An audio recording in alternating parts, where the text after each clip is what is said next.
What's up, guys? JD Candy Shop Customs, working on the 91 Camaro Z28 today. Just trying to see if we can get our fuel pressure sensor plumbed in for the fast EFI system. If you've not been watching this one before, so it's a 91 TPI. Somebody's put a fast 2.0 standalone and everything's wired in, except oddly two things: the fuel pump relay, and in this case, the second thing that we're working on right now is the fuel pressure sensor. So the problem with a standalone not having the fuel pressure sensor wired in is it never goes into self-learn, never self-tuning, nothing, right? So it just defaults to whatever the preset is, open loop basically. So I've been looking at it and trying to figure out how to plumb this in. And it seems to be somewhat challenging, and that's probably why whoever put the system in never did it, because it's a bit of a pain in the ass. So I'll show you what we're dealing with. You can see the fuel rail here under the intake, the upper plenum. Easy access, or access point, I guess, is the Schrader valve, where you would put the fuel pressure gauge to check fuel pressure. Couple things, I was just going to remove that, drill it, tap it so it was the same size. The problem is that is off center, so it's not enough material to actually do that on the rail.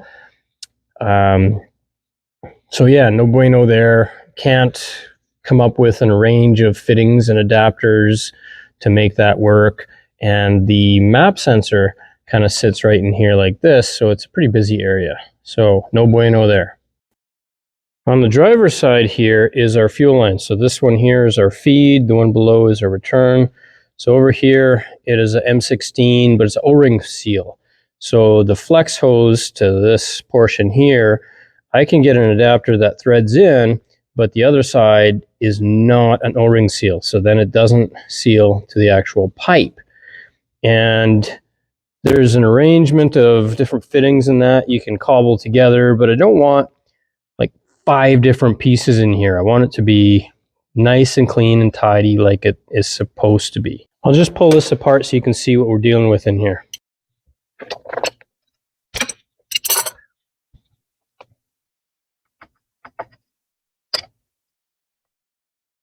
So this is the first thing I came up with. This is a gauge fitting, gauge port fitting. So it has some access points that you can wire in a fuel pressure gauge, whatever. M16 thread here, so I can thread that into the line, no problem. That would work. The problem is in here, it has nothing on the inside to seal to the O-ring right there. So when you thread that on over here, it doesn't ever tighten up. So that's the point of leak. So no bueno there.